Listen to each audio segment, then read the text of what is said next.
Hello! Pour les personnes qui me connaissent pas, je vais me présenter vite fait. Moi, c'est Cassandra, j'ai 26 ans. Je fais des vlogs voyages depuis cette année. J'ai commencé à voyager il y a 3 ans avec mon chum. On se retrouve aujourd'hui pour la suite de ma série sur la Turquie. Aujourd'hui, c'est sur la Cappadoce.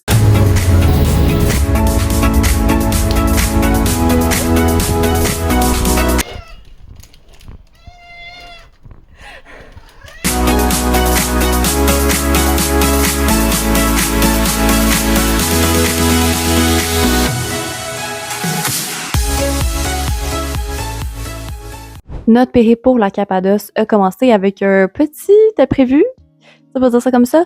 Dans le fond, on pensait qu'on avait réservé notre billet d'avion à 2 heures de l'après-midi, mais finalement, on s'est rendu compte la journée d'avant que c'était à 2 heures du matin. Donc, on a pris notre avion à 2 heures du matin, puis on est arrivé à Gorem, à notre hôtel, à 4 heures du matin. L'aéroport où on est atterri s'appelle Kayseri. Je vais vous l'écrire là, juste pour être sûr que vous comprenez bien, parce que je sais que des fois, je prononce pas les mots comme il faut, là. Pour se rendre jusqu'à Gorem, ça a pris environ 1 heure et demie de route, si je me rappelle bien. Puis on a pris un espèce de taxi qu'on a réservé d'avance pour qu'il puisse nous prendre à l'aéroport. À 4 heures du matin, les gens qui travaillaient à l'hôtel ont été assez gentils pour nous accueillir, prendre nos bagages, puis nous dire qu'on avait le droit de chiller à l'entrée. Une chose, c'était un peu plus intime, là, il y avait des heures qui étaient un peu plus reculées, donc on s'est couché en petite boule, puis on essayait de dormir jusqu'à 7 heures du matin pour aller déjeuner.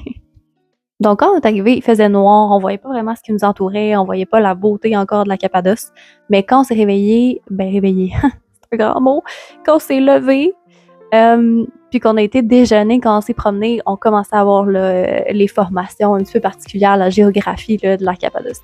Puis en déjeunant, on a vu les montgolfières, puis tout de suite, on est tombé en amour avec la place.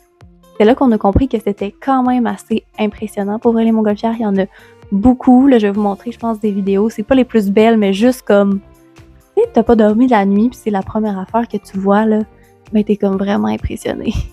Une bonne partie de la Cappadoce est protégée par l'UNESCO.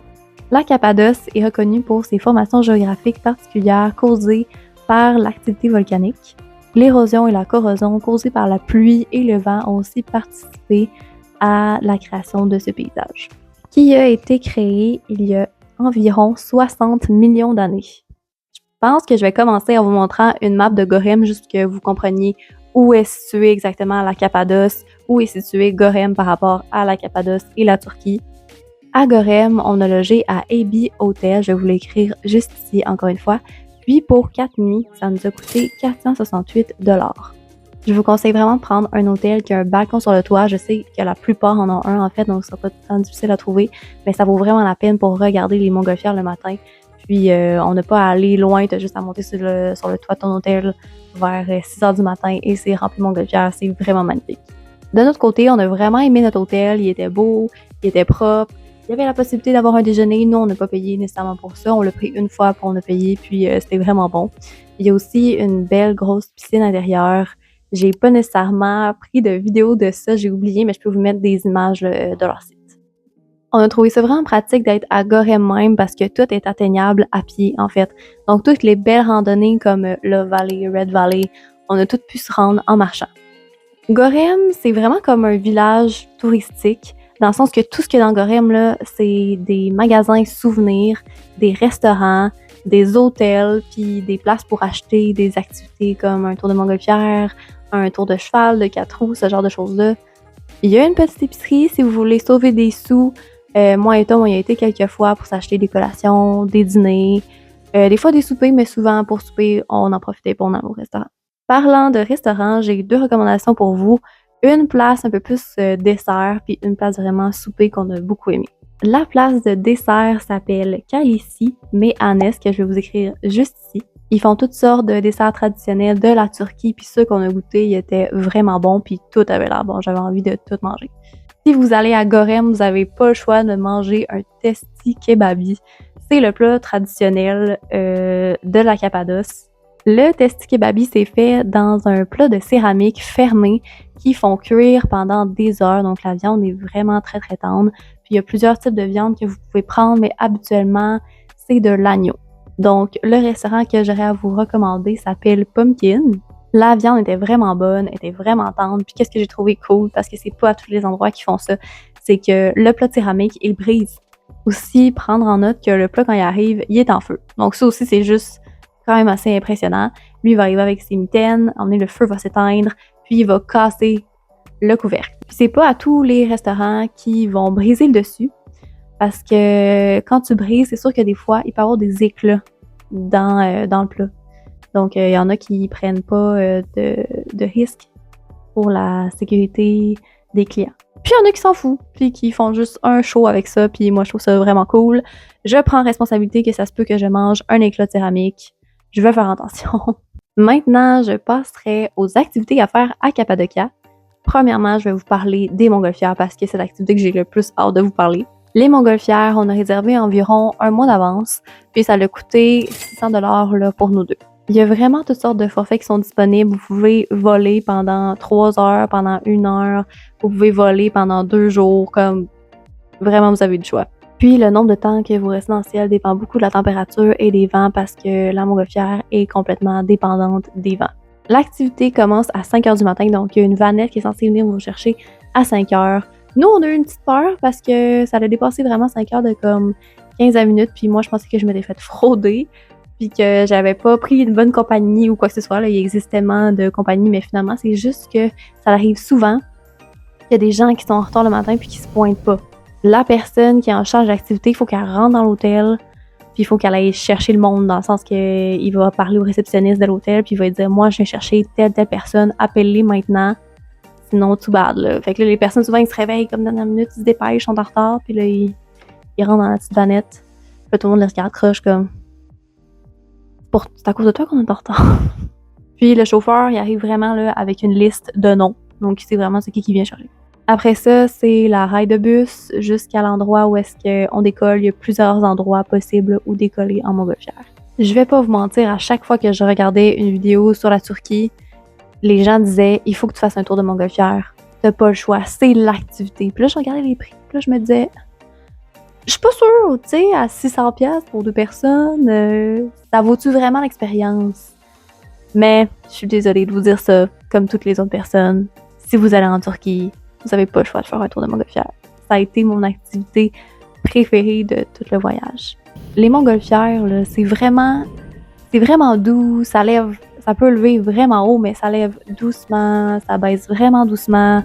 Souvent, tu t'en rends même pas compte. À un moment donné, moi puis Tom, on se regardait comme « Oh mon Dieu, on est jamais rendu haut, là. » Ça se fait, tu t'en rends presque pas compte. Puis il fait des petites passes là, quand même impressionnantes. Là, il va passer proche des falaises, proche des roches.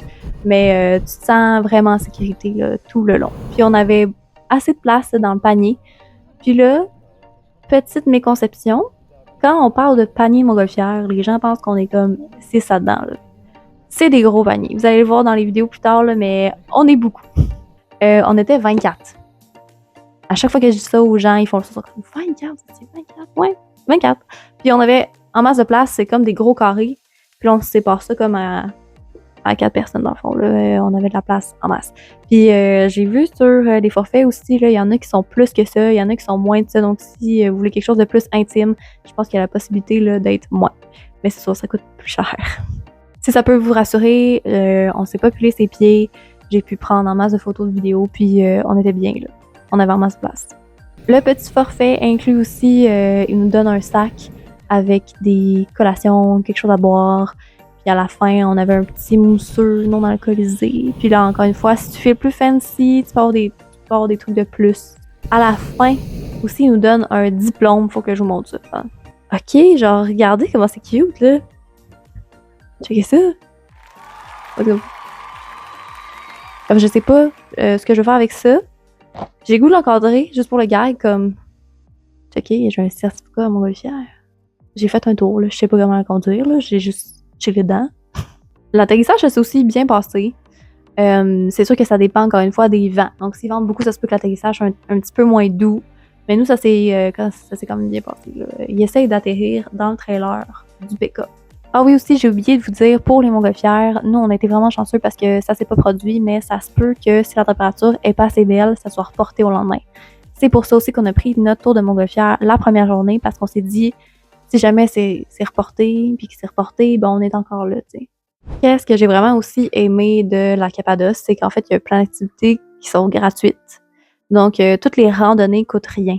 Nous, on a fait Red Valley et Pink Valley. Pour l'honnête avec vous, on n'était pas capable de différencier laquelle était laquelle. Puis nous, on a vraiment été là, genre easy peasy, pas de map, on va juste suivre le chemin, on va voir où est-ce que ça nous mène. On a croisé d'autres personnes qui étaient autant perdues que nous, qui nous demandaient « Mais je suis pas sûre de comprendre, c'est quoi Red Valley, puis c'est quoi Pink Valley? » Puis on était comme « C'est pas, c'est beau. Autour de nous, c'est beau.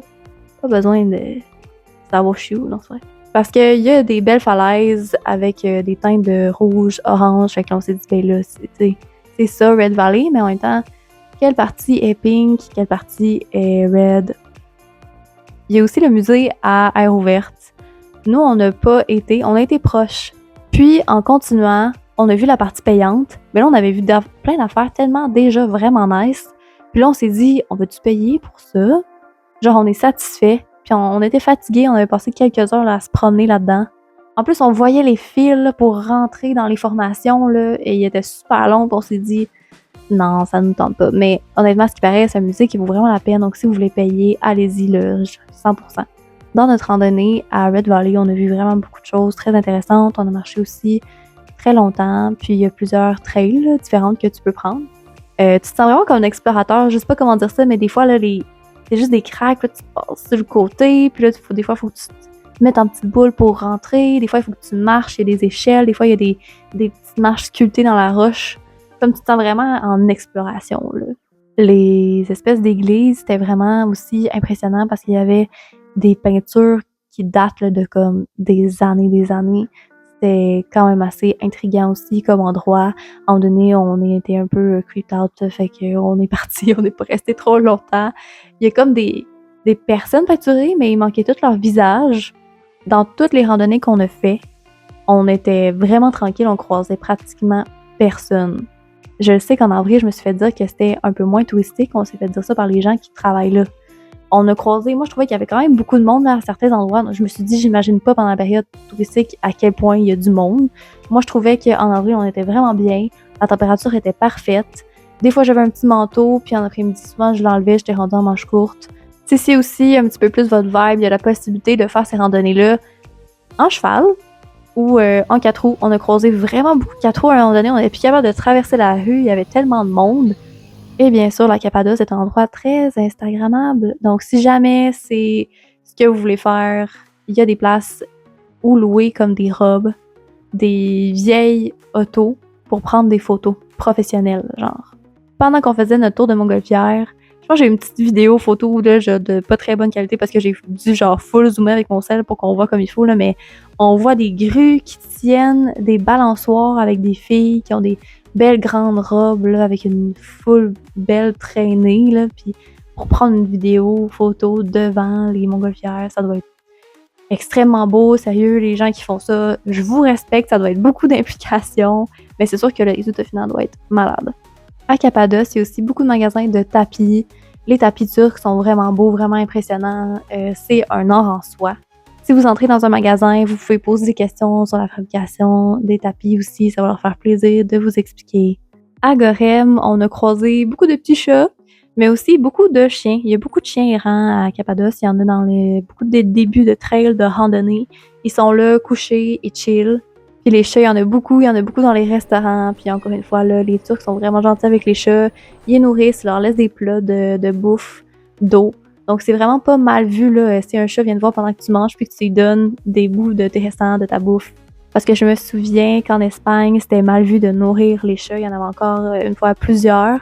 Il y avait des pancartes dans les restaurants qui disaient de pas nourrir les chats, que c'est interdit, qu'on n'avait pas le droit. C'est vraiment pas le même mindset qu'ils ont en Turquie.